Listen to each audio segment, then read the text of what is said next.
वनशहदु अन्न सय्यदना व नबिय्यना व शफीअना व हबीबना व सनदना व क़ाइदना व इमामना मुहम्मदन अब्दुहु व रसूलुहु अरसलहुल्लाहु इला काफ़्फ़तिन लिन्नासि बशीरन व नज़ीरा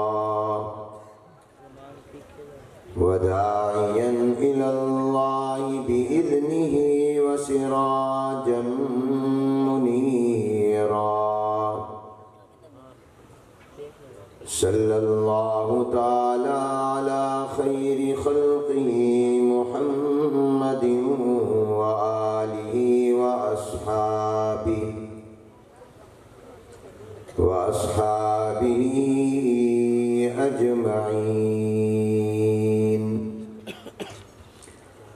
अम्मा बअदु फ़अऊज़ु बिल्लाहि मिनश शैतानिर रजीम। बिस्मिल्लाहिर रहमानिर रहीम। वनज़अुल मवाज़ीनल क़िस्त लियौमिल क़ियामह वअन अबी हुरैरता रज़ियल्लाहु तआला अन्हु क़ाल क़ाल अन्नबिय्यु सल्लल्लाहु अलैहि वसल्लम कलिमतानि हबीबतानि इलर रहमान खफीफतानि अलल लिसान थक़ीलतानि फिल मीज़ान सुब्हान। अल्लाहुम्मा सल्लि अला मुहम्मदिन व अला आलि मुहम्मद कमा सल्लैता अला इब्राहीम व अला आलि इब्राहीम इन्नका हमीदुम मजीद। अल्लाहुम्मा बारिक अला मुहम्मदिन व अला आलि मुहम्मद कमा बारकता अला इब्राहीम व अला आलि इब्राहीम इन्नका हमीदुम मजीद। काबिल सद एहतराम शेखुल मशाइख वली कामिल हज़रत अक़दस पीर नासिरुद्दीन खां खाकवानी साहिब दामत बरकातुहुल आलिया अदामल्लाहु ज़िल्लहुम अलैना व अलल उम्मतिल मुस्लिमा। काबिल सद एहतराम हज़रत मौलाना मुफ्ती मदर शाह साहब असादी दामत बरकातुहुल आलिया। काबिल सद एहतराम हज़रात उलमाए किराम शयूख़ हदीस अरबाब मदारिस व जामियात असातिज़ाए किराम बुज़ुर्गान मुकर्रम तलबाए अज़ीज़ बिरादरान इस्लाम अस्सलामु अलैकुम व रहमतुल्लाहि व बरकातुहू। आज बतारीख़ 29 जुमादिल ऊला सन 1447 हिजरी मुताबिक 21 नवंबर सन 2025 बरोज़ जुमातुल मुबारक बाद नमाज ईशा जामिया मज़ाहिरुल उलूम चिश्तियाँ ज़िला बहावलनगर पंजाब पाकिस्तान में असहुल कुतुब बाद किताबिल्लाह सही बुखारी शरीफ की आखिरी हदीस मुबारक और आखिरी बाब के दर्स के मौके पर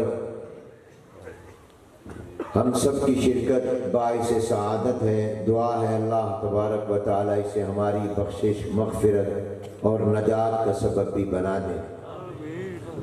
मैं जामिया मज़ाहिरुल उलूम के मुहतमिम हज़रत मौलाना उनका ये मकाम और मनसब है कि वो असहुल कुतुब बाद किताबिल्लाह सही बुखारी शरीफ के आखिरी बाब और आखिरी हदीस का दर्स इरशाद फरमाएँ।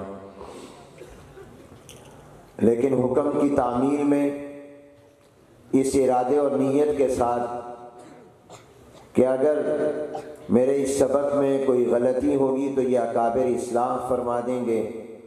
और हमारे मदारिस में ये मामूल है कि तलबा अपने असातिज़ा को सबक सुनाते हैं, तो गोया मैं भी सबक सुनाने की नीयत से यहाँ मौजूद हूँ। अगरचे दरसगाह में सबक सुनाना आसान होता है, इतने बड़े मजमे में सबक सुनाना एक इम्तिहान और आजमाइश है। अल्लाह ताला मुझे इसमें सुरखरू फरमा दें। मैं एक बड़े लंबे वक्फे के बाद चिश्तियाँ हाजिर हुआ हूँ। अगरचे ये चिश्तियाँ और इसके मुज़ाफ़ात के साथ हमारा ख़ानदानी ताल्लुक़ भी है और हमारा तालीमी ताल्लुक़ भी है।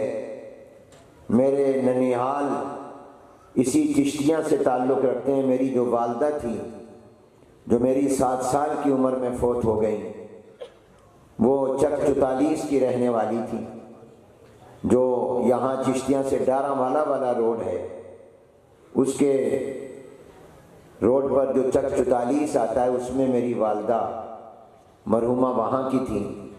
और हम बचपन में ही अपने वालिद मरहूम के साथ अक्सर यहाँ अपने मामू और अपने रिश्तेदारों से मिलने के लिए आया करते थे। और इसी तरह जो चिश्तियाँ से दूसरा रोड हारूनाबाद की तरफ कादीवाला का जाता है, इसमें भी जो चक 40 है या 44 है गालिबन, वहाँ पर भी हमारे रिश्तेदार अजीज़ व अकारिब व ख़ानदान की कबूर भी हैं। तो बचपन से चिश्तियाँ हमारे दिलो दिमाग में है, रासिख है। और फिर मैं 1 साल यहाँ मदरसा अरबिया इशाअत उलूम जामे मस्जिद में पढ़ता भी रहा हूँ। मैंने सानिया का साल, कुदूरी का साल यहाँ पढ़ा। हज़रत मौलाना अब्दुल अजीज़ साहब रहमतुल्लाह अलैह मेरे जद्द अमजद हज़रत मौलाना खैर मोहम्मद साहब रहमतुल्लाह अलैह के शागिर्द भी थे और उनके खलीफा भी थे। और इसी तरह हज़रत मौलाना खुदाबख्श साहब रहमतुल्लाह अलैह, जो बाद में फिर खैरुल मदारिस के उस्ताद रह गए, वो भी यहाँ पढ़ाते थे, मेरे उस्ताद थे। तो चिश्तियाँ के साथ एक कल्बी और दिली ताल्लुक़ है और ख़ानदानी ताल्लुक़ भी है। लेकिन मसरूफियात की वजह से मैं यहाँ हाजिर ना हो सका और बड़े अरसे के बाद यहाँ आया हूँ। और यहाँ जब से पहुँचा हूँ, अहले चिश्तियाँ की जो मोहब्बत देखी, तो हाल ही में बांग्लादेश का जो सफ़र हुआ और बांग्लादेश के मुसलमानों ने जितनी मोहब्बत दी थी, तो चिश्तियाँ वालों की मोहब्बत ये तो मैं नहीं कह सकता कि उसके ऊपर गालिब आ गई। हाँ, ये ज़रूर कह सकता हूँ कि उसके करीब करीब ज़रूर पहुँच गई। हमारा भी चंद दिन पहले बांग्लादेश का सफ़र हुआ और मैं तो सिर्फ 4 दिन के लिए वहाँ गया। कायद मिल्लत इस्लामिया हज़रत मौलाना फजलुर रहमान साहब दामद बरकातुहुल आलिया, अल्लाह उनकी उम्र में बरकत दे, और बहुत से अकाबिर उलमा वहाँ तशरीफ़ ले गए। और ढाका में 15 नवंबर बरोज़ हफ्ता एक तारीख साज अजीम शान ख़त्म नबूवत कॉन्फ्रेंस हुई, जिसमें बिला मुबालगा मुसलमानों का समंदर था, लाखों का इज्तिमा था। और उस कॉन्फ्रेंस के फौरी नतीजा ये हुआ कि वहाँ की वो तिजारती कंपनियाँ जो कादियानियों की थीं और बड़े पैमाने पर वहाँ वो कारोबार करती थीं, मुसलमानों ने उस कॉन्फ्रेंस के नतीजे में अल्हम्दुलिल्लाह उनका बाइकाट कर दिया। और वहाँ पर ख़त्म नबूव्वत के अक़ीदे के तहफ़्फ़ुज़ की एक बहुत बड़ी बुनियाद इज्तिमाई तौर पर वहाँ कायम हो गई। वहाँ के लोगों में उलमा से मोहब्बत, दीन से मोहब्बत, मैं कई बार पहले भी जा चुका हूँ, मगर इस दफ़ा जो मोहब्बत देखी वो बिलाशुबो बेमिसाल थी।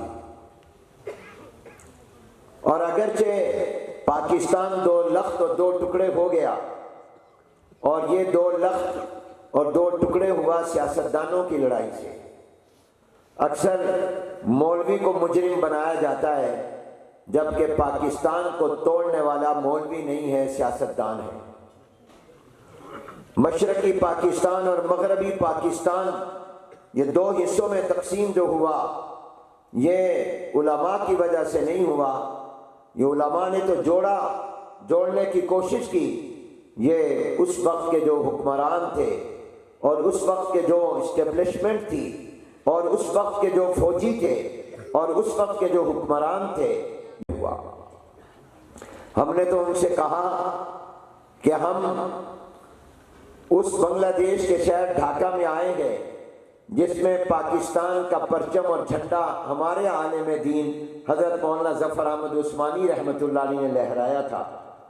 और हम उस मगरबी पाकिस्तान से आए हैं जिसके शहर कराची में पाकिस्तान का पहले मर्तबा 14 अगस्त को झंडा शेखुल इस्लाम अल्लामा शबीर अहमद उस्मानी रहमतुल्लाह अलैह ने लहराया था। हम उनकी औलाद हैं जिन्होंने पाकिस्तान बनाने में, पाकिस्तान बचाने में, पाकिस्तान के झंडे लहराने में किरदार अदा किया। तो आपके इस शहर ढाका में भी हमारे आलिम हजरत मौलाना जफर अहमद उस्मानी रहमतुल्लाह अलैह ने पाकिस्तान का पहला परचम लहराया था। और पाकिस्तान जहाँ से हम आए हैं वहाँ भी हमारे आलिम दीन शेखुल इस्लाम अल्लामा शबीर अहमद उस्मानी रहमतुल्लाह अलैह ने पाकिस्तान का झंडा लहराया। हम आपके पास मोहब्बत का, प्यार का, वहदत का पैगाम लेकर आएंगे।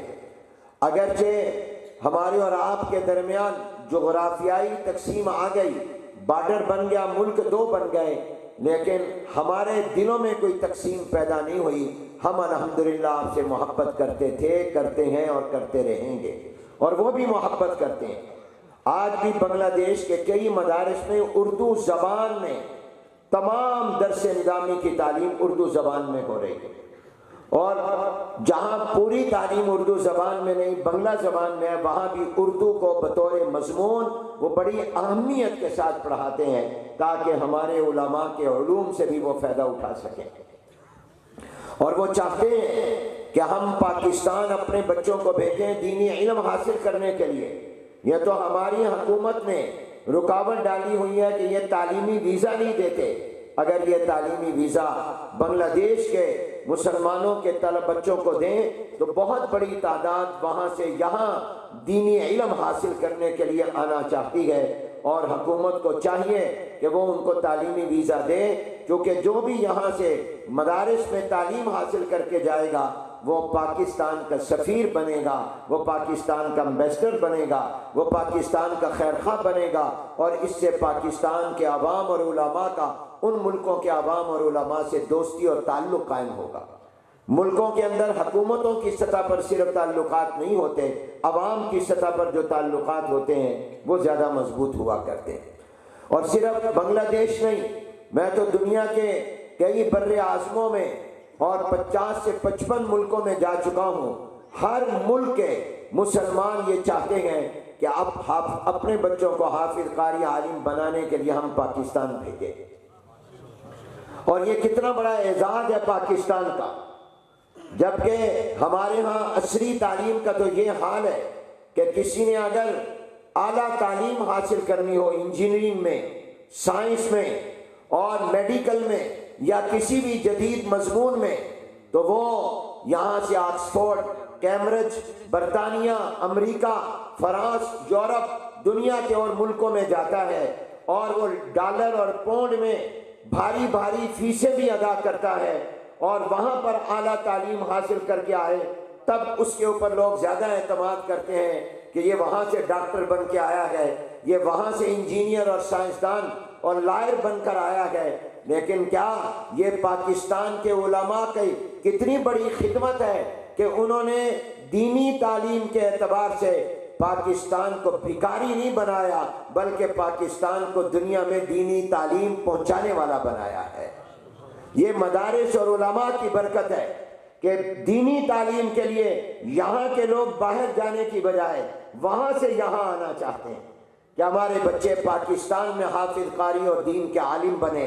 गोया हमारे उलमा ने, हमारे मदारिस ने, हमारे अकाबिर ने इतनी मेहनत की है कि पाकिस्तान को न सिर्फ ये कि खुद कफील दीनी उलूम में बनाया, बल्कि दीनी तालीम के एतबार से पाकिस्तान को एक्सपोर्ट करने वाला भी बनाया कि यहाँ से आलिम और हाफिज और कारी बाहर जाए।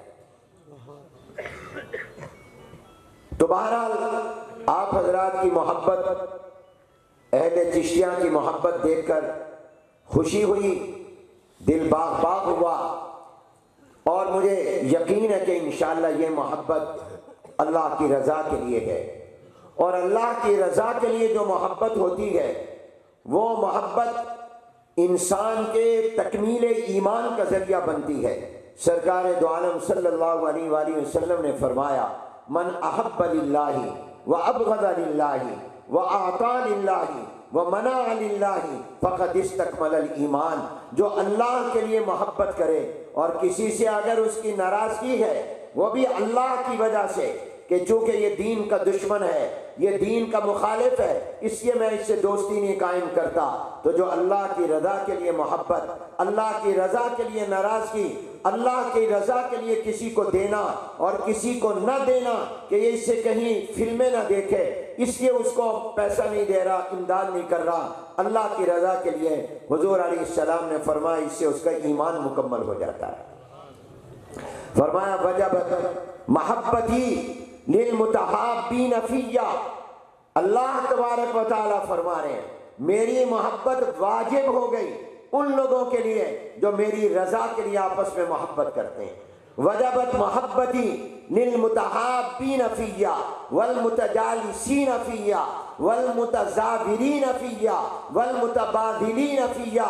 जो मुझ खुदा की रज़ा की खातिर एक दूसरे से मोहब्बत करते हैं, एक दूसरे से मुलाकात करते हैं, एक दूसरे के साथ मिलकर बैठते हैं, एक दूसरे पर खर्च करते हैं, अल्लाह फरमाते हैं उनके लिए मेरी मोहब्बत वाजिब हो गई है। और आपका यहाँ आना, आपकी हमारी कोई रिश्तेदारी नहीं है, आप अल्लाह की रज़ा के लिए आए हैं, दीन के रिश्ते से आए हैं। हमने बांग्लादेश से कहा कि आपका हमारा रिश्ता ला इलाहा इल्लल्लाह मुहम्मदुर रसूलुल्लाह का है। हमारा फिलिस्तीन और गज़ा के मुसलमानों से रिश्ता ला इलाहा इल्लल्लाह मुहम्मदुर रसूलुल्लाह का है। हमारा कश्मीरियों से रिश्ता ला इलाहा इल्लल्लाह मुहम्मदुर रसूलुल्लाह का है।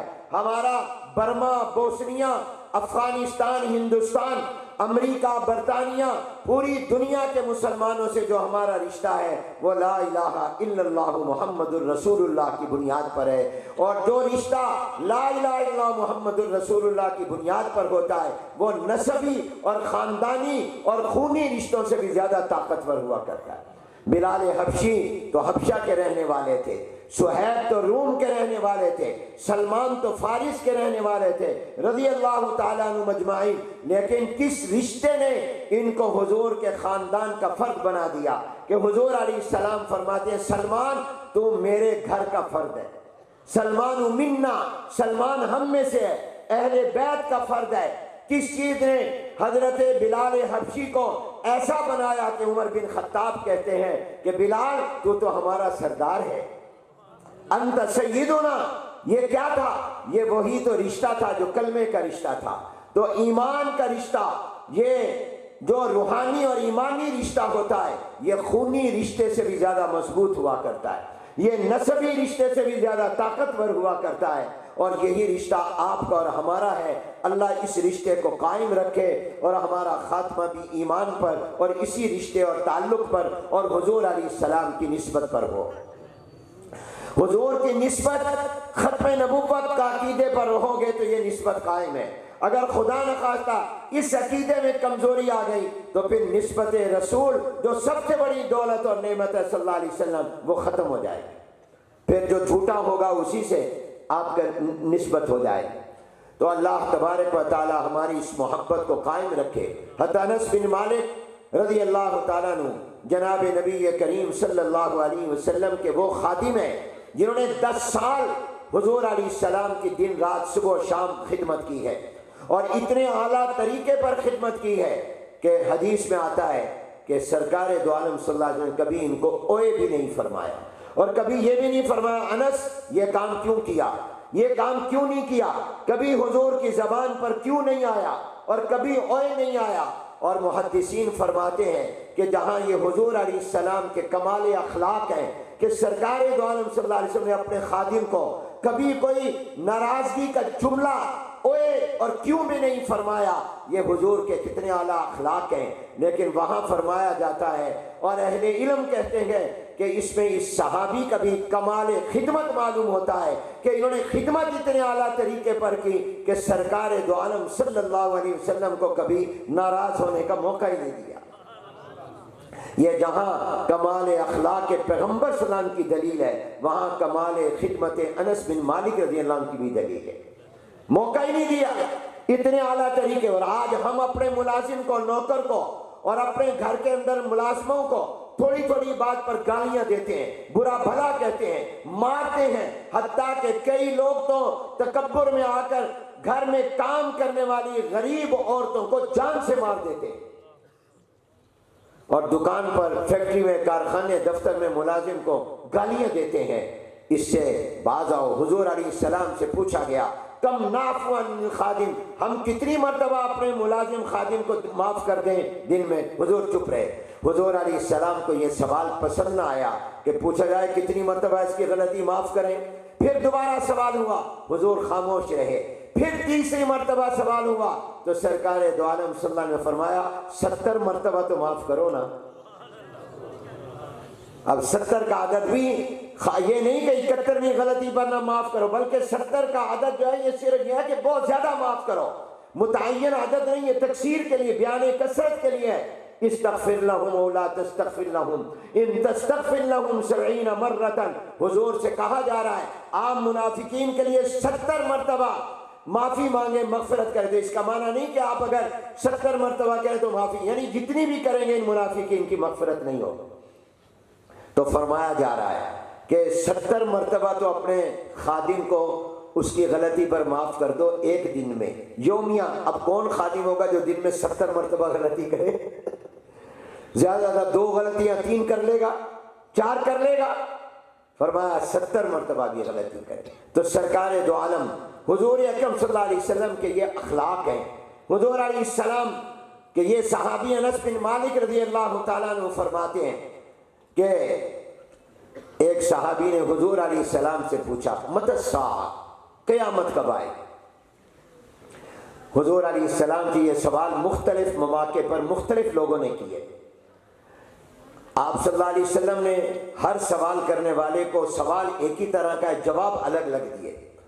हमारे तलबा ने पढ़ा, असातिज़ा ने पढ़ाया, हदीस जिब्रील अलैहिस्सलाम ने, हदीस जिब्रील अलैहिस्सलाम की वही हैसियत है जो कुरान करीम में सूरह फातिहा की है। सूरतुल फातिहा उम्मुल किताब है, कुरान का खुलासा है। इसलिए अल्लाह ने हर नमाज की हर रकात में, खा वो नमाज फर्ज हो, वाजिब हो, सुन्नत हो, नफल हो, उसमें अल्लाह ने हर रकात में सूरह फातिहा का पढ़ना इसलिए जरूरी रख दिया, हर रकात में, ताकि पूरा कुरान तो तुम नहीं पढ़ सकते, कुरान का खुलासा तो दोहरा लिया करो हर रकात में। इसलिए हर रकात में कुरान की ये सूरह फातिहा जरूर पढ़ी जाती है। ये उम्मुल कुरान है, खुलासा है कुरान का। इसी तरह हुजूर अलैहिस्सलाम की लाखों अहादीस का जो खुलासा है वो हदीस जिब्रील अलैहिस्सलाम है। फातिहा उम्मुल किताब है और हदीस जिब्रील उम्मुस सुन्ना है। सुन्नत का खुलासा है हुजूर की हदीस का। उसमें आता है जिब्रील अलैहिस्सलाम ने पूछा क़यामत कब आएगी, तो उनको हुजूर अलैहिस्सलाम ने वो जवाब नहीं दिया जो दूसरे पूछने वाले। उनको फरमाया मन मसऊल अन्हा बिआलम मिन साइल, जितना तुम्हें पता उतना मुझे पता। गोया बताना ये था कि क़यामत ने कब आना है इसका सही इल्म न तुम्हें है न मुझे है। इन्नल्लाह इंदहु इल्मुस्साआ, क़यामत कब आएगी ये सिर्फ अल्लाह को मालूम है। मिर्जा गुलाम अहमद दज्जाल व कज़्ज़ाब ने दावा किया कि अहादीस सहिया में आया है। ये बराहीन अहमदिया जो उसकी किताब है उसमें उसका ये दावा मनकूल है और कहता है अहादीस लफ्ज जमा बोला, गोया एक नहीं कहा कई हदीसें, और हदीसें भी ज़ईफ नहीं, कहता सही हदीसें। अहादीस सहिया में आया है कि 14वीं सदी आखिरी सदी है। ये उसका दावा मौजूद है। आप बताइए 14वीं सदी आखिरी सदी बनी, दुनिया खत्म, क़यामत आ गई, या अभी 15वीं सदी चल रही है? बोलो, जो समझ रहे हैं वो जवाब दो। तो बोलो उसने झूठ बोला या सच बोला? उसकी बात सही हुई या गलत हुई? तो जो झूठ बोले वो नबी हो सकता है और जो नबी हो जो झूठा हो वो नबी नहीं हो सकता, जो नबी हो वो झूठा नहीं हो सकता। उसने कहा 14वीं सदी आखिरी सदी है, उसके बाद क़यामत आ जाएगी, दुनिया खत्म हो जाएगी। कहां खत्म हुई है? 15वीं सदी में हम जा रहे। 1447वां साल है और गोया 14वीं सदी खत्म होकर ऊपर 47वां साल गुजर रहा है। 15वीं सदी निस्फ गोया होने वाली है। तो उनको जवाब दिया हुजूर अलैहिस्सलाम ने सैयदुल मलाइका हज़रत जिब्रील अलैहिस्सलाम को, मल मसऊलु अन्हा बिअअलम मिनस्साइल। और इसी बुखारी शरीफ में एक और सहाबी ने पूछा, या रसूलल्लाह क़यामत कब आए? तो हुजूर अलैहिस्सलाम ने फरमाया, इज़ा बुस्सिदल अम्रु इला गैरि अहलिही फंतज़िर अस्साआ। जब कोई काम और जिम्मेदारी ना अहल के हवाले हो जाएगी, फिर क़यामत का इंतजार करो। ना अहल जब हुक्मरान बन जाएं, जिम्मेदार बन जाएं किसी भी काम के, किसी भी शोबे में, तो वो क़यामत आप मिसाल से यूं समझें कि अगर आप गाड़ी की ड्राइविंग सीट पर अनाड़ी को, नाअहल को बिठा दें, जो ड्राइवर गाड़ी चलाना ना जानता हो, तो बताओ फिर सवारियों के लिए क़यामत ही आएगी कि नहीं आएगी? वो कब्रिस्तान ही पहुंचाएगा ना। हुजूर अलैहिस्सलाम ने फरमाया, इज़ा बुस्सिदल अम्रु इला गैरि अहलिही फंतज़िर अस्साआ। मगर हज़रत अनस बिन मालिक रज़ी अल्लाह तआला जो वाक़या नकल करें, फरमाया मैं बैठा था, एक सहाबी ने पूछा, या रसूल अल्लाह मतस्साआ, क़यामत क्या है, कब आएगी? तो सरकार दो आलम सल्लल्लाहु अलैहि वसल्लम फरमाया, मुस्लिम शरीफ में ये रिवायत है, मा आदत लहा, तूने तैयारी क्या की? क़यामत का वक्त पूछने का सवाल अहम नहीं है, अला उसलूबिल हकीम जवाब दिया। ये सवाल मत करो, ये बताओ असल तो कि तुमने तैयारी क्या की है, अगर क़यामत आ जाए तो तुम्हारी तैयारी मौजूद है। तो उसने जवाब में कहा, या रसूल अल्लाह सल्लल्लाहु अलैहि वसल्लम, जहाँ तक तैयारी की बात है, मेरे पास ज़्यादा नमाजें, ज़्यादा रोज़े और ज़्यादा मेरे पास सदका खैरात नहीं। मैंने सिर्फ फ़र्ज और वाजिब पर अमल किया है, फ़र्ज ज़कात दी है, नफली सदका नहीं किया। फ़र्ज नमाज पढ़ी है, नफल नमाज ज़्यादा नहीं पढ़े। फ़र्ज रोज़े रमज़ान के रखे, नफली रोज़े नहीं रखे। मैंने फ़र्ज हज किया है, नफली हज नहीं मैंने किए। मेरे पास ज़्यादा इबादतें नहीं हैं। हाँ, क़यामत की तैयारी में एक चीज़ मेरे पास है, और वो ये कि मेरे दिल में अल्लाह ताला की और आपकी मोहब्बत है। मेरे दिल में अल्लाह ताला की और आपकी मोहब्बत है।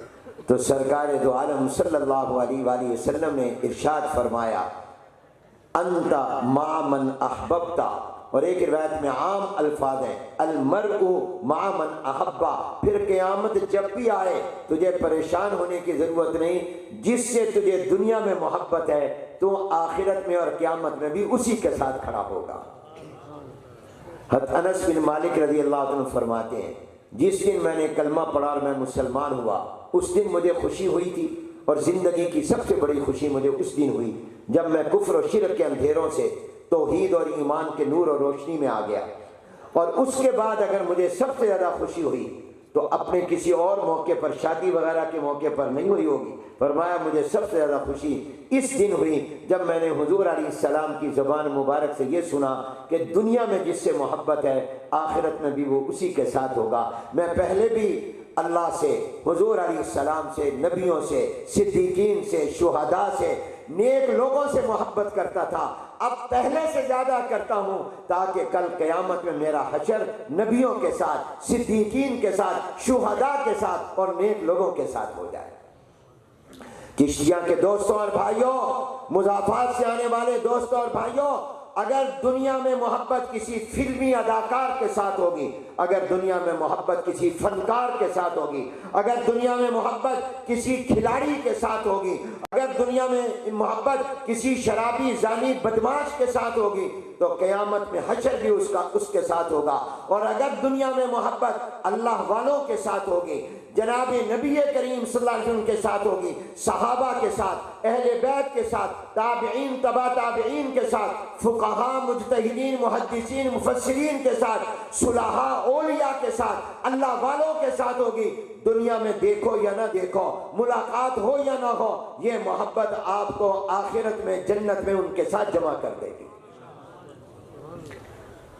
ये मोहब्बत जिसमें तुम आए हो, ये मामूली बात नहीं है, ये इतनी बड़ी दौलत है इसलिए अल्लाह वालों से मोहब्बत करो। घर में बैठे हो मोहब्बत उनसे करो। हमने हुजूर अलैहिस्सलाम को देखा नहीं, लेकिन हमें सबसे ज्यादा मोहब्बत हुजूर अलैहिस्सलाम के साथ। हमने अबू बकर, उमर, उस्मान और अली रज़ी अल्लाह ताला अन्हुम को, हसनैन, करीमैन, अमीर मुआविया रज़ी अल्लाह ताला अन्हुम को देखा नहीं है। हमें 1,24,000 सहाबा से मोहब्बत है, हमें ताबईन से मोहब्बत है, तबा ताबईन से मोहब्बत है, मुहद्दिसीन से मोहब्बत है, फुक़हा मुज्तहिदीन से मोहब्बत है, हमें उलमा, सुलहा, औलिया से मोहब्बत है। उहिब्बुस सालिहीना वलस्तु मिनहुम लअल्लल्लाह यरज़ुक़नी सलाहा। मैं मोहब्बत तो करता हूं अगरचे मैं नेक नहीं हूं, लेकिन ये मोहब्बत भी मुझे नेकों के साथ इकट्ठा कर देगी एक दिन। और नेक कौन होता है? जिसकी जिंदगी शरीयत और सुन्नत के मुताबिक हो। हम एक मर्तबा कोयटा गए, कराची से बदरिया जहाज, वहाँ विफाकुल मदारिस का इज्तिमा था, पूरे सूबा बलोचिस्तान के मदारिस। हमारे शेख और मुरब्बी शेखुल इस्लाम हज़रत मौलाना मुफ्ती मोहम्मद तकी साहब दामत बरकातुहुल आलिया के मैयत में और रफ़ाकत में हम वहाँ गए।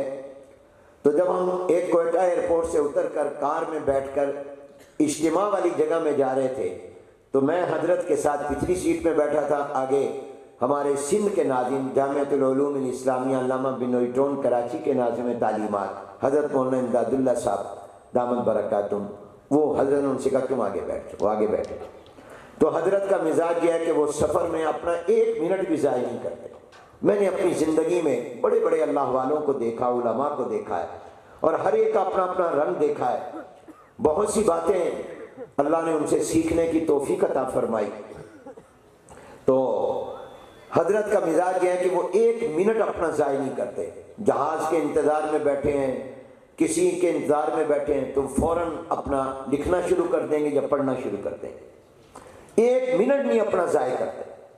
और अक्सर किताबें हजरत ने सफ़र में लिखी, तो कोई ना कोई बुजुर्गों के वाक़यात सुनाने लग जाते हैं, अपने अकाबिर का बड़ा तज़किरा करते हैं। और आज हमारे असातिज़ा अपनी दरसगाहों में और हमारे खुतबा मिंबरों पर अपने अकाबिर का और अपने असलाफ का तज़किरा कम करते हैं। अपने अकाबिर का तज़किरा किया करो, उनकी ज़िंदगियों का मुताला किया करो, उसमें बहुत बड़ी रोशनी है हमारे लिए। तो हजरत का मिजाज है वो शुरू कर दे। तो मुझे कहने लगे हमारी तरफ मुतवज्जो होके बुजुर्गों का, हजरत नानोतवियत गंगोई, हजरत थानवियत मदनी, हजरत शेखुल हिंद रहिमहुल्लाह के वाक़यात सुनाने लग गए। तो फरमाने लगे हनीफ हम अल्लाह वाले बन तो नहीं सके, लेकिन हमने अल्लाह वाले देखे ज़रूर है। फरमाने लगे हनीफ हम अल्लाह वाले बन तो नहीं सके, लेकिन हमने अल्लाह वाले देखे ज़रूर हैं।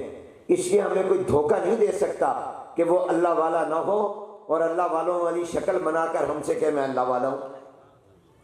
हम किसी बहरूपियों को नहीं मान सकते, हमने हकीकी अल्लाह वाले देखे। तो फरमाया कि हमने ये उनकी तवाज़ु और इंकिसारियत के कह रहे हैं हम अल्लाह वाले बन नहीं सके। तो मैं फ़ौरन मैंने कहा हजरत मैंने भी अल्लाह वाले देखे, और आपकी बात तो कसरे नफसी है, मैंने हकीकत में बहुत सारे अल्लाह वाले देखे हैं, मगर मैं अल्लाह वाला वाक़तन बन नहीं सका। मैंने भी बहुत देखे हैं। कहने लगे तूने किसको देखा है? मैंने कहा आपको देखा है, हजरत को देखा है।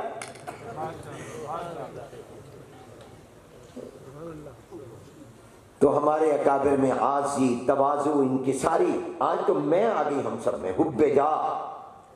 मेरा इस्लाही ताल्लुक हजरत मुफ्ती मोहम्मद तकी साहब दामत बरकातुहुम से, वो मेरे शेख हैं। तो मुझे ख़त में लिखा, चूँकि वो बात सबके फ़ायदे की है तो मैं अर्ज़ कर देता हूँ।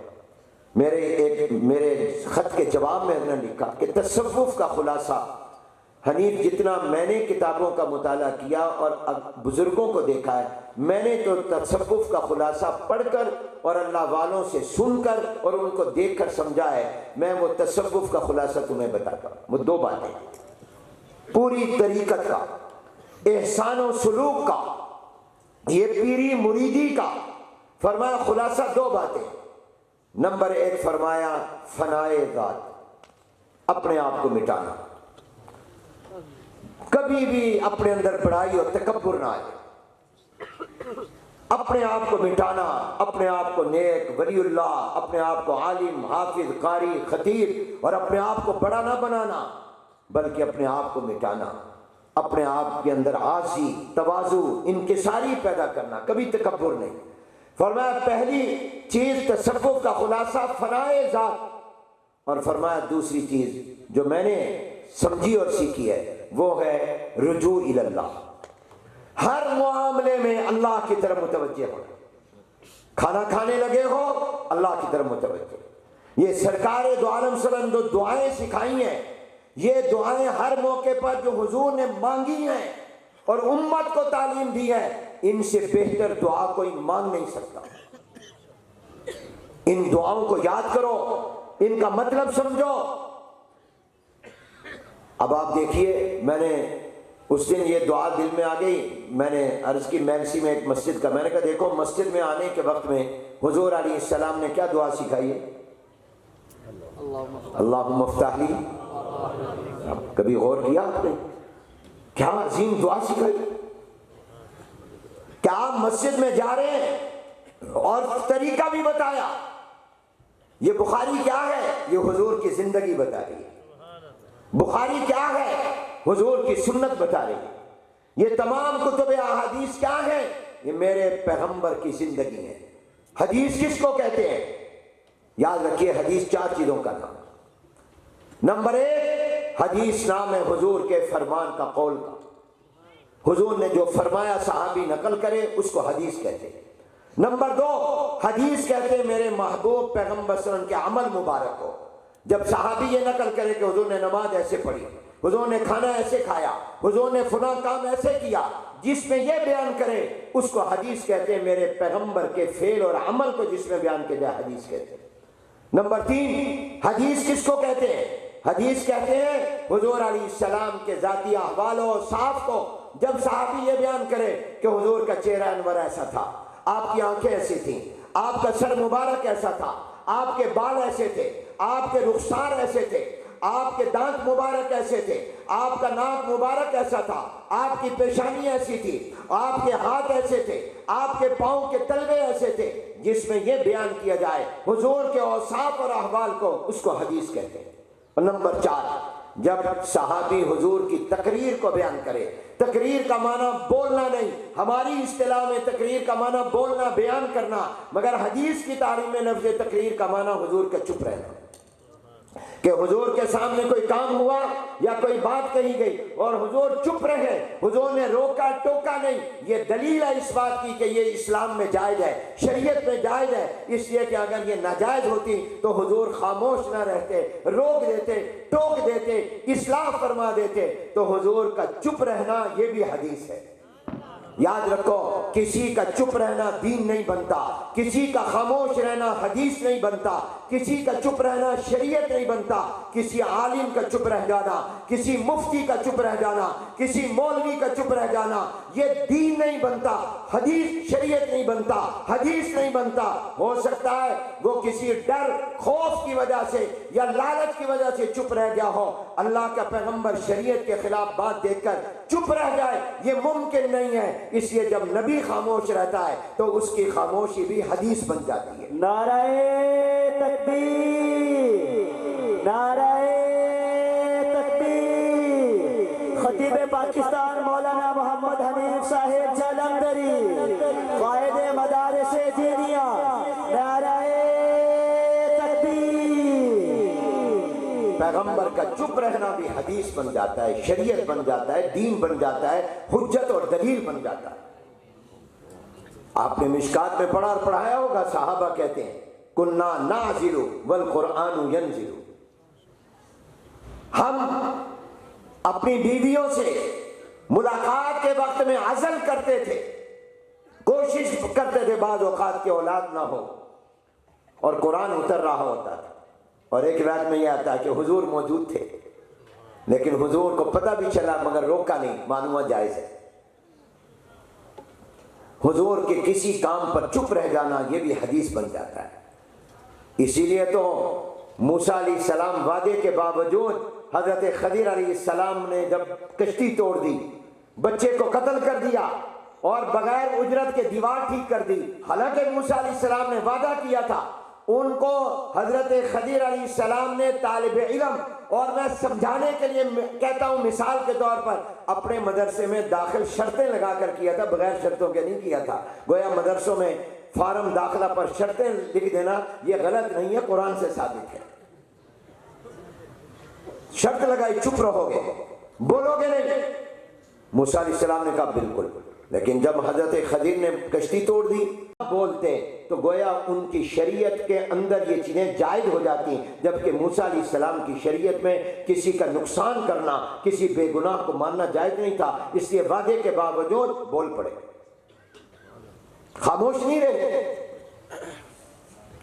उन्होंने जो किया था खदीर अलैहिस्सलाम अल्लाह के हुक्म से किया था, इसलिए कहा वमा फालतू अन अमरी,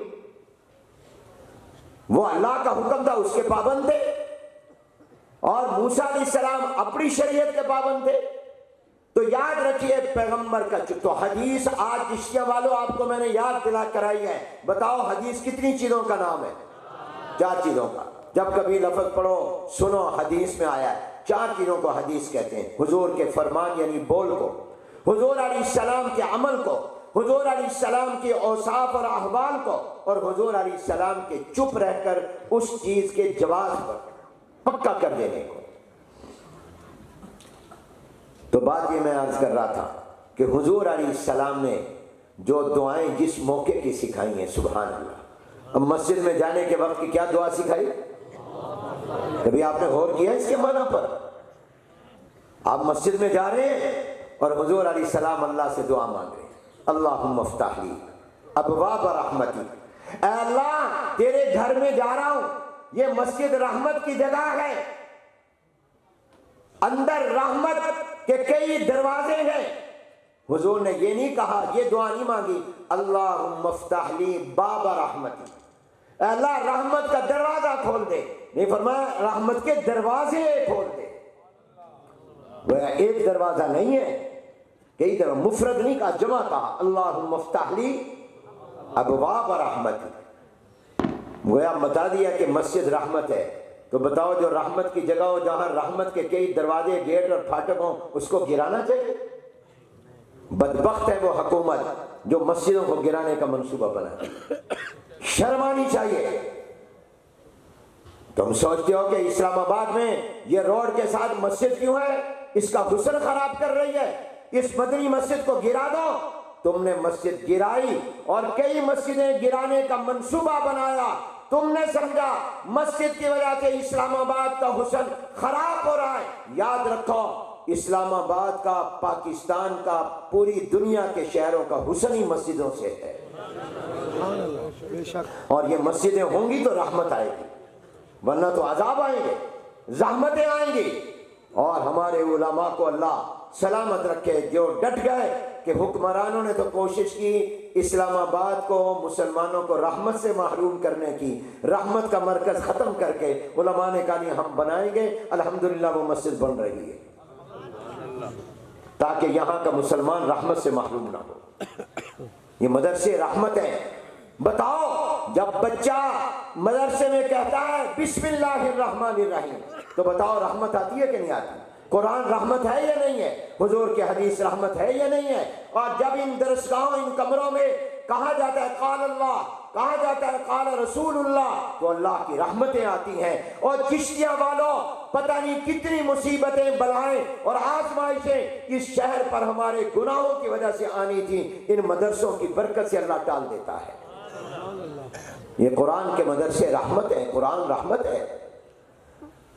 हजरत मौलाना अब्दुल्ला दरखास्ती रहमतुल्लाह अलैह फरमाया करते थे, मस्जिदें जन्नती बाग हैं, बहिश्ती बाग हैं, और मदरसे मोहम्मदी बाग हैं। सुभान अल्लाह, क्या प्यारा जुमला फरमा। दरिया बकूजा फरमाते थे मस्जिदें जन्नती बाग हैं, बहिश्ती बाग हैं, जन्नत का टुकड़ा है, और मदरसे मोहम्मदी बाग हैं, हुजूर अलैहिस्सलाम के बाग। दुआ सिखाई जा रही है, अल्लाह मेरे लिए रहमत, मस्जिद में आया हूं, रहमत का दरवाजा नहीं फरमाया, फरमाया दरवाजे, सारे दरवाजे खोल दे। क्यों इस मस्जिद में जा रहा हूँ, इसमें नमाज का दरवाज़ा है, तिलावत का दरवाज़ा है, जिक्र की रहमत का दरवाज़ा है, उलमा की ज़ियारत का रहमत का दरवाज़ा है, कोई अल्लाह वाला मिल जाएगा उसकी ज़ियारत की रहमत का दरवाज़ा है, कोई बयान कर रहा होगा उसके बयान की रहमत का दरवाज़ा है। अल्लाह तहियतुल वुज़ू वाली रहमत का दरवाज़ा खोल दे, तहियतुल मस्जिद की रहमत का दरवाज़ा खोल दे। अंदर जाकर नमाज के इंतज़ार में बैठूंगा, इंतज़ार पर भी तू सवाब देता है, इस इंतज़ार के सवाब वाली रहमत का दरवाज़ा खोल दे। ये सारे दरवाजे हर मौके की हुजूर अलैहिस्सलाम ने क्या अजीम दुआ सिखाई, इससे बेहतर दुआ। और मेरे शेख मुफ्ती तकी साहब दामद बरकातुहू फरमाते हैं ये जो दुआएं हुजूर ने सिखाई और जो फरमाया, खाना खाने लगो कहो बिस्मिल्लाहिर्रहमानिर्रहीम और बिस्मिल्लाह पढ़कर खाना खाओ, खाने से फारिग हुए कहो अल्हम्दुलिल्लाहिल्लज़ी अतामना व सक़ाना व जअलना मिनल मुस्लिमीन, पानी पीने लगो कहो बिस्मिल्लाहिर्रहमानिर्रहीम, एक घूंट और कतरा भी पिया तो कहो अल्हम्दुलिल्लाह। फरमाया मस्जिद में जा रहे हो तो कहो अल्लाहुम्मा इफ्तह ली अब्वाब रहमतिक, मस्जिद से निकल रहे हो तो कहो अल्लाहुम्मा इन्नी असअलुका मिन फज़लिक, और जब तुम बैतुल खला में लैट्रीन में क़ज़ाए हाजत के लिए जा रहे हो तो जाने से पहले कहो अल्लाहुम्मा इन्नी अऊज़ु बिका मिनल खुबूसी वल खबाइस, मिनल खुब्सी वल खबाइस, दोनों तरह है। और निकलो तो कहो गुफ़रानका, सोने लगे हो तो कहो अल्लाह बिस्मिका अमूतु व अहया, और सोकर उठो तो कहो अल्हम्दुलिल्लाहिल्लज़ी अहयाना बाद मा अमातना व इलैहि नुशूर। सुबह दुकान पर गए हो बिस्मिल्लाह पढ़कर दरवाजा खोलो, घर गए हो तो कहो अस्सलामु अलैकुम व रहमतुल्लाह, घर से निकले हो तो कहो अस्सलामु अलैकुम व रहमतुल्लाह। मेरे शेख फरमाते हैं ये हर मौके की दुआ जो हुजूर ने सिखाई और बताई और मांगी, इसमें हिकमत यह है कि बंदे को कहा हर काम के वक्त में अल्लाह की तरफ मुतवज्जे रहे। ये अल्लाह की तरफ मुतवज्जे रखने के लिए, कारोबार करने लगे हो अल्लाह की तरफ मुतवज्जे, खाना खाने लगे हो अल्लाह की तरफ मुतवज्जे, मस्जिद में जा रहे हो अल्लाह की तरफ मुतवज्जे, क़ज़ाए हाजत के लिए जा रहे हो अल्लाह की तरफ मुतवज्जे, निकले हो अल्लाह की तरफ मुतवज्जे। जो काम भी करने लगे हो, अच्छी खबर आए कहो अल्हम्दुलिल्लाह, बुरी खबर आए कहो इन्ना लिल्लाहि व इन्ना इलैहि राजिऊन। ये तमाम जो दुआएं मेरे पैगंबर ने सिखाई हर मौके पर, क्यों? ताकि सुबह दोपहर शाम दिन रात 24 घंटे में बंदाए मोमिन का कनेक्शन अपने अल्लाह से रहे। यही तसव्वुफ का खुलासा है, रुजू इल्लाह, हर काम में अल्लाह की तरफ मुतवज्जे। बात करने लगे हो अल्लाहुम्मा अलहिमनी रुश्दी वाइदनी मिन शर्रि नफ्सी, सफर करने लगे हो सुब्हानल्लज़ी सख्खरा लना हादा व मा कुन्ना लहू मुक़रिनीन व इन्ना इला रब्बिना लमुनक़लिबून। गाड़ी में बैठने लगे हो दुआ, क्यों? ये सफर में जो तुम मंजिल पर खैरियत से पहुंचोगे तब पहुंचोगे जब अल्लाह की रहमत तुम्हारे साथ हो। हर काम में बीवी के करीब जाने लगा है, अपने निकाह का तकादा पूरा करने लगा है, इस मौके की भी दुआ सिखाई अल्लाहुम्मा जन्निबना शैतान, अल्लाह हमें शैतान से बचाना। हमारे मिलाप के नतीजे में जो औलाद दे अल्लाह उस औलाद को भी शैतान से बचाना। हर मौके पर अल्लाह के पैगंबर ने बंदों को अल्लाह की तरफ मुतवज्जे किया, हर वक्त अल्लाह की तरफ। तो फरमाया हनीफ तसव्वुफ का, तरीक़त का और एहसान और सुलूक का खुलासा दो चीजें, फनाए ज़ात, तवज्जो इल्लाह। हर मौके में अल्लाह की तरफ मुतवज्जे रहो। तकरीर करने के लिए बैठो अल्लाह की तरफ मुतवज्जे, अल्लाह मेरे दिल में डाल देना, जबान से कहलवा देना जो मेरे लिए फायदेमंद हो, लोगों के लिए फायदेमंद हो। सबक पढ़ाने लगे हो अल्लाह जो मैंने मुताला किया भूले ना, जो बात तलबा के लिए फायदेमंद हो वो मेरी जबान से कहलवा देना, दिलो दिमाग में डाल देना। हर वक्त अल्लाह की तरफ मुतवज्जे रहो। ये है खुलासा पूरे। ये सिर्फ खुलासा तसव्वुफ का नहीं, सिर्फ तरीक़त का नहीं, सिर्फ एहसान और सलूक का नहीं, बल्कि पूरे कुरान का और सुन्नत का और शरीयत का खुलासा। आज मुझे और आपको मैंने मार दिया, आई थिंक ने मार दिया,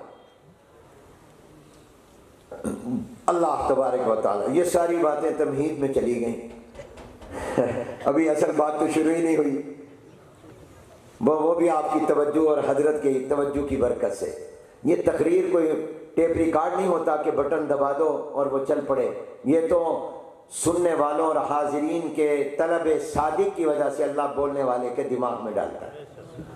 जितनी उनकी तवज्जो होती है उतना अल्लाह उनके दिल में वो बात डाल देता है जो फ़ायदेमंद हो। मुझे उम्मीद है कि जो अल्लाह ने दिमाग में बातें डाली, जो मैंने पहले सोची कुछ और थी, ज़बान से कुछ और निकल रही। नाराए तकबीर। हजरत ने हमारी कितनी तारीफ की, अभी जरा जोर से जवाब दे। नाराए तकबीर, नाराए रिसालत, कायदे मदारिसे दीनिया, नाराए तकबीर। तो सच्ची बात यह है कि जब कोई हमसे मिलता है, मोहब्बत करता है, हाथ चूमता है, तो हम उस वक्त में कोशिश करते हैं कि अल्लाह की शान सत्तारी की तरफ मुतवज्जे हों कि अगर गुनाहों की कोई निशानी और अलामत और बदबू होती तो ये लोग जो आज हमारे हाथ चूम रहे हैं, मुसाफा कर रहे हैं, आगे बढ़कर आ रहे हैं, मोहब्बत में अपने बिस्तरे सर्दी की रातों में नींद छोड़कर आ रहे हैं, ये हमें हमारे मुंह पर थूक देते। ये अल्लाह की शान सत्तारी है कि उसने हमारे ऐबों और गुनाहों पर पर्दे डाले। इसको अपना कभी कमाल ना समझो। हमेशा आजी बंदे का काम बंदगी और अब्दियत है। हुजूर अलैहिस्सलाम की शान रसूल होना भी है, अब्द होना भी है। मगर अगर आप अहले इल्म से पूछें कि शान अब्दियत आला है ये शान रिसालत आला है, तो जवाब ये मिलेगा कि शान अब्दियत ये शान रिसालत से भी आला है। इसलिए अशहदु अल्ला इलाहा इल्लल्लाह व अशहदु अन्ना मुहम्मदन अब्दुहु पहले है व रसूलुहु बोलो बाद में। अब्दियत पहले, बंदगी पहले। बंदे बनकर रहो, खुदा ना बनो, फिरौन ना बनो।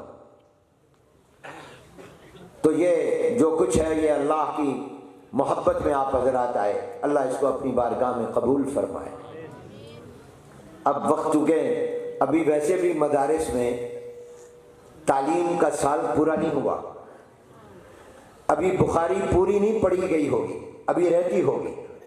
ये सिर्फ इन्होंने मुझे इस बरकत में हासिल शामिल करने के लिए कहा आखिरी सबक पढ़ा दे, पढ़ ली माशाल्लाह। और माशाल्लाह यहाँ चिश्तिया में बहुत से मदारिस के फुजला हैं, हमारे खैरुल मदारिस के भी बड़ी तादाद में फुजला हैं और अबना हैं, और ज़ाहिर है ये हमारे रूहानी फर्जंद हैं, तो इनसे मिलकर भी बहुत खुशी होती है और दिल से दुआएं निकलती हैं। अल्लाह ताला इनके इल्म को नाफे बनाए, ये हमारा सदका जारिया है। हम गुनाहों की वजह से अगर पीछे रह गए, जन्नत के काबिल ना भी हुए, तो इनकी बरकत से अल्लाह हमें जन्नत में भेज देगा इंशाअल्लाह। तो माशाल्लाह ये तो खुशी की बात है कि पूरी हो गई। तो अब वक्त जो उस्ताद मोहतरम ने बुखारी पढ़ाई वही इंशाअल्लाह, चूँकि इस मजमे में तो ज़ाहिर है कि मिले जुले लोग हैं, उलमा भी हैं, मगर ताजिर भी हैं, सनतकार भी हैं, अवाम भी हैं। तो इस मजमे के लिए बात तो इस मजमे के मुताबिक ही होगी। दरसगाह की बात, बहुत सी बातें ऐसी हैं इस किताब की जो दरसगाह के साथ ताल्लुक़ रखती हैं, जो दरसगाह में हो सकती हैं। जी।